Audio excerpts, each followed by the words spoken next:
Happy to see ESO has finally addressed proc sets after the longest period of time.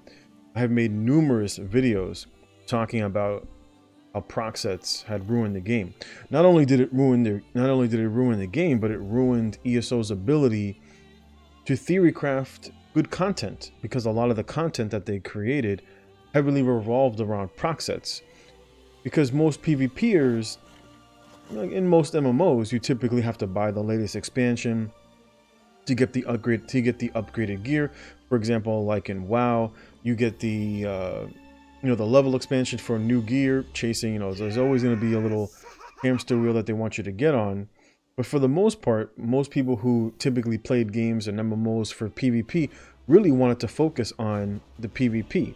The way that developers and the companies got PvPers more involved into the PvE realm than to buy content was to put some of the more OP sort of items behind a paywall. But that didn't mean that it didn't create great content. ESO, on the other hand, revolved heavily around the creation of more of the pay-to-win sort of sets. Now, because a lot of the players who had played the game from early on had long left, leaving a big rift between those who had been playing the game for a long time and had learned to play with just basically resource builds, left those fighting individuals who primarily learned how to play the game with the training wheels that are proc sets. And I had talked extensively about how proc sets only assumed that you, the person playing, were not smart enough to learn the game to be competitive. And that's basically, for the most part, what proc sets did. Because typically you really wouldn't utilize proc sets, at least not in the competitive scene of PvE, whether you're doing, endgame raids or endgame dungeons. And even so, even though ESO doesn't really cater to that sort of crowd, for those who are really looking to be competitive in endgame PvE, that's it to some level did slightly cater to those who were looking for competitive PvP, and of course that came in the form of battlegrounds. Not exactly the way that most of us wanted it, but it was better than nothing. You had open world, you had Imperial City, which for the most part had died for numerous reasons, primarily related to the risk reward of basically losing all of your Telvar to some random ganker. But that's another story for another time, although I did do a video extensively talking about why that DLC failed, which I'll leave up top. I had also talked about extensively about how to manage the lag when it comes to basically in open world Cyrodiil. Why is it that there's so much lag? And it's typically because of faction stacking. And so instead of addressing faction stacking by reducing the size of the map, because the map is just way too big for the amount of players that they have. Originally, that map was designed more for thousands of players, as back when individuals like me first started playing, the cap was 2,000 players on the map that you play on now.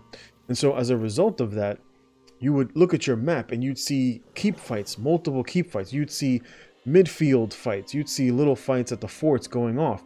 And so you would be like, okay, I'm going to go here, or I'm going to go there. I'm going to go here, or I'm going to go down here. So it gave the large number of players options of where to go. And so you wouldn't get everybody just going to one particular spot, which is what you see today. When you open up your map, every time I've gone out recently, when I've gone out to PvP and I open up my map, either there's absolutely nothing going on, indicating that there's maybe no fights that are going on, or there might be one or two fights that are going on. And since those are the only indicators to let you know where to go, that's where most people end up streaming. And so basically every player on the map converges at this one spot. And obviously that is going to cause a lag. For the longest, Gina Bruno had been talking about encouraging players to spread out, to stop clumping up in one space, and all these abilities and flares going off that would cause the server to lag. But then they went and introduced the, the specialty weapon that they have access to in Cyrodiil. And that also, just by nature, causes lag, because what everybody is going to do is they're going to run immediately to that weapon, and everyone who wants to get the weapon will go that way as well. So if you see the Cyrodiil person wielding that weapon at a particular keep, everybody is going to go to that keep. And what's going to happen? Lag.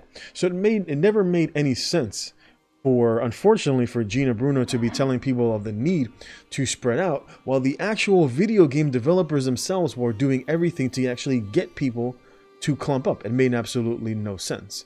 And of course, as a result, you experience lag. You experience lag long enough and you say, you know what, I can't deal with this. You're going to go do some BGs. But then BGs became primarily related to proc sets, where you'd be fighting some random 30, 35k HP, maybe even 40k tank. But for some reason, these tanks dealt ridiculous amounts of damage because overwhelmingly they relied on damage that came from ZeniMax Studios via a proc set, with very little in terms of trigger mechanics. Did you do a light attack? Well, then here's some ridiculous damage. Did you just put a dot, or did you spam someone with a light attack? Well, here's a Zon proc. Did you put a dot on somebody? Here comes a Zon, here comes a Valkyrie proc upon your head. And a lot of these abilities hit really hard. A lot of these sets actually hit quite hard. I mean, how many times have you looked at your death recap and you've seen, you know, a 10 or 15k Zon, or you've gotten hit with a, you know, a 6k or an 8k Colorian proc from a gank blade that hit you out of nowhere, and then you look back and you took more damage from the Colorians than you actually did from the ultimate. And that's been the case. And so it provides for this layer of training wheels that makes the unskilled player even more unskilled, because they never actually learn the game. And so when you learn how to basically defend against people who run proc sets, the fights become boring. And that's why many people ended up quitting, because there was the competitive spirit that once somewhat existed in the Elder Scrolls Online unfortunately disappeared because of catering, as I always had talked about, catering to the casuals who really had no interest in learning. But as those players started to learn, you'd read on the forums how PvE became too easy for many of these players. It was maybe difficult when they first started because it was balanced around a certain amount of CP. And so it was hard at the beginning, but then now that they've become a seasoned player, they realize how boring and mindless the game is for them. They're thirsting for some sort of a challenge. And unfortunately, this has been the case with many MMOs. Many MMOs, for example, like New World, that was designed to cater to people who were actually PvPers, went the route of the super casuals. And this is basically more in line with the thinking that exists within these companies that are a little more on the far left in terms of, we need to make things equitable. We need to have equal outcomes. Can you not learn to chain together some sort of a combo? Don't worry, we'll do it for you. Can you not CC break on time? Don't worry, we got a set specifically for you. Can you not manage your resources? Don't worry, ZeniMax will be right there for you. In some way, shape, or form, they basically act like a Captain Save-A-Ho for individuals who just, unfortunately, are not necessarily all that good, or who might be able to get good later on, but for now they're basically learning, and there's always a learning curve when it comes to video games. People can play the game casually, they can play it for fun, but it doesn't mean that just because you choose to play for fun, that it also means that you also get to be competitive with the person who's basically no life in this shit. And that's the unfortunate route that many of these games have gone. Some people will complain about it because that's how they remained relevant via their proc sets, where they'd sit you and hit you with a light attack, and then of course you'd accumulate some other forms of damage. Don't even get me started on poisons. I'm not even going to go there. Most broken things in the game. But of course, unfortunately, some other sets have been highly impacted. Like, for example, you know, sets that require to proc for like spell damage or weapon damage. Those, unfortunately, have been impacted. And that's basically the way ZeniMax has basically gone through any of their changes with a sledgehammer. Was a specific set broken? We can't touch that set. We'll just break all sets. Never made any sense. It was primarily because the individuals who were working really weren't all that competent to begin with. And it shows in their work. Right? You wonder why certain things are so glitchy. Not really all that crafty in terms of the people that they've hired. It shows in the craftsmanship. People who take pride in the craftsmen put out good work. That's just a fact. And it will draw more individuals to the game. And that's always been ZeniMax Online Studio, is to do the bare minimum to try to maximize the rewards. And unfortunately, for the most part, most of the ESO players have basically just emptied out their change purse to ESO with some random video, and then they actually play the game and they're like, what the hell, this doesn't even look like what you advertised. But it kind of is what it is. It is the route that many games will be going, unfortunately, because it's not necessarily related to the studios per se, but The attitude and the mindset are just a reflection of the population. And that's the reality. If you wonder why everything has always to be about making things equal and equitable, well, guess what? That's the environment that many of us live in our real world. And so it should not surprise you that this stuff starts to creep in to video games. I mean, it's creeped into comic books, it's creeped into movies, this whole far left sort of thinking. So if you're looking for competitive spaces, it might be difficult to find, which is why you see people playing old school games like, for example, World of Warcraft. That is a little bit more competitive than most. Or, for example, Fortnite. Fortnite is an old game. Or playing COD. Most of these games require you to be somewhat skilled. And if you want to be competitive, better learn. Better get good, as they say. Hopefully ESO will make some much better changes. I hope so. A lot of the stuff that they haven't even touched base on, but it kind of is what it is. You can only hope for the best, that going forward that this will maybe make some changes. I'm all happy with the fact that all these proc sets are gone. But the sad part is it makes a lot of these players that I come across even less competitive. The only reason that they were even remotely competitive is because Zos was there holding their hand with some free damage. Free damage, free healing. You get a Zon Proc or whatever that other one, that Earth Gore. You can't heal yourself, don't worry about it. Here comes ZeniMax on their white horse to the rescue.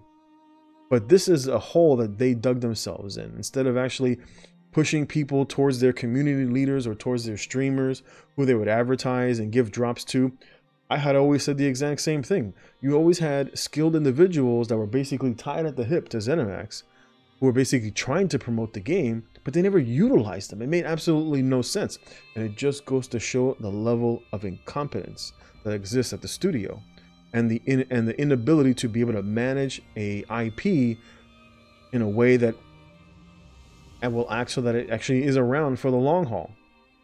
I'm sure ESO has lost many players. Some people come back, they realize it's just the same old, and they go back to whatever it is that they were doing. Unfortunately, gaming is very stale. I mean, I was hoping that New World was going to be decent. New World looks like trash. Most people are looking for Ashes of Creation. Ashes of Creation hopefully will be good, but who knows when that game will be released. And it just seems like there's nothing out there for us, for people who are looking for a more competitive game than things like either old school WoW or the Elder Scrolls Online. That is the sad state of gaming, especially MMOs, that we're in, where ESO is basically one of your best options. And unfortunately, because they know that, that's why the game is the way it is. If there was actually a competitive MMO that was out there, it would either drive all of people over to that game who play ESO for the most part, at the very least the PvPers who are looking for good solid content in terms of a player versus player interaction in an MMO environment. And then that would force ESO and the owners to be a little bit more competitive or go by the wayside and have all of their market share taken from them. It is what it is. I hope for the best. Hopefully this patch will be better than last, but how many times have we said that?